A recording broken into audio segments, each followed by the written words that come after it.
Anyways, so I just want to go into a really controversial topic, right?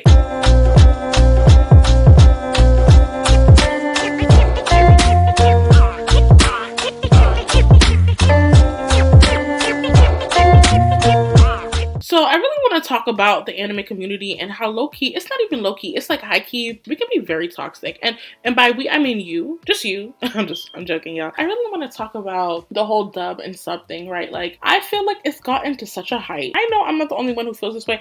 I know that there are some, like, Chris Sabat has to be looking at these threads like, so when y'all gonna stop? It's been like 20 years.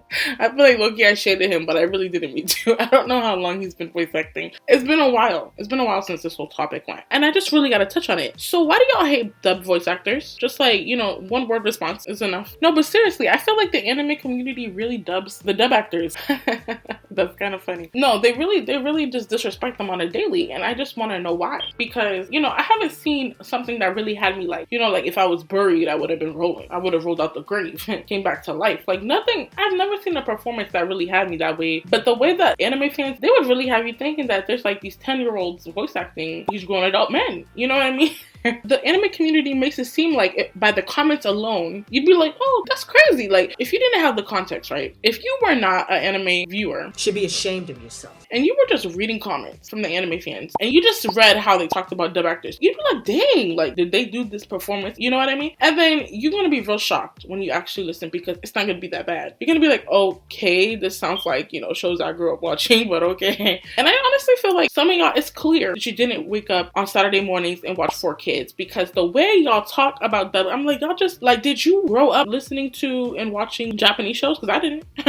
I didn't. But let's be real. I love Japanese voice actors as much as the next person. I truly do. You know, I truly do. But sometimes, like, the anime fans, y'all really leave a bitter taste in people's mouths. Honestly, I feel like even when dub voice actors do a stellar performance, like, y'all won't give them the flowers. Like, you'll give them a pedal. And it's really sick. It's really sick. And the thing about the whole voice acting thing is that I think it's really hard for you to come up with, like, a really valid criticism of dub voice acting unless you're, like, fluent in Japanese. The reason why I say that, even though there are subtitles, is because part of the criticism that I see dub voice actors getting from the anime fans is largely surrounding how they sound corny or cringy or, you know, unconvincing. As English speakers, you know, like, how the language is used. Like, you know, the context, the variations, and you know that how things should sound as a full package. So it's not to say that I haven't seen bad dub performances, but I just feel like there's this, like, really cruel layer of criticism that's, like, applied from the jump. And the reason why I feel like that people who don't know Japanese can't really make a fair comparison between them, and it's always going to be apples to oranges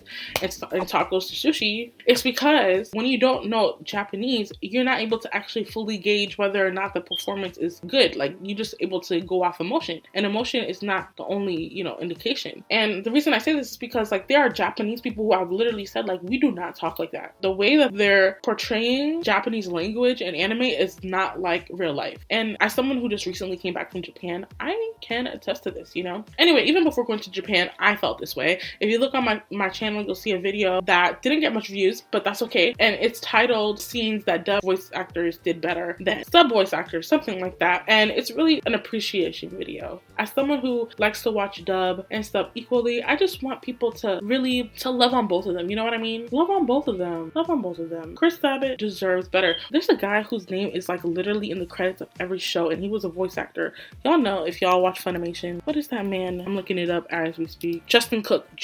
He is literally on the credits of every Funimation. I'm like, is he a trillionaire? Oh, I don't know. But anyway, I'm sure, you know, people like him and Chris Sabat who are veterans in the field are like, dang, y'all still like this? Y'all still this Snobby? This is crazy. This is basically what I have to say. You know what I mean? I'm sure I didn't change the world, but I just want to get my view out there because everyone's sharing their opinions these days. But no, I just want to, you know, really shout out dub voice actors and really promote them. So here are some shows that I think you should watch if you want to give dub a chance, right? Number 1, Bleach. Bleach in dub is so good, okay? I grew up watching it. Half of you did too. Try it today. Another show you should watch in dub is Full Metal Alchemist Brotherhood. And this is a show that a lot of people would argue that actually sounds better in dub, so I recommend that you watch it. Number 3, Yu Yu Hakusho is a good one to watch in dub as well. Number 4, My Hero Academia is also really good to watch in dub. Number 5, I like Attack on Titan in dub, and I also like One Piece in dub. Goodbye.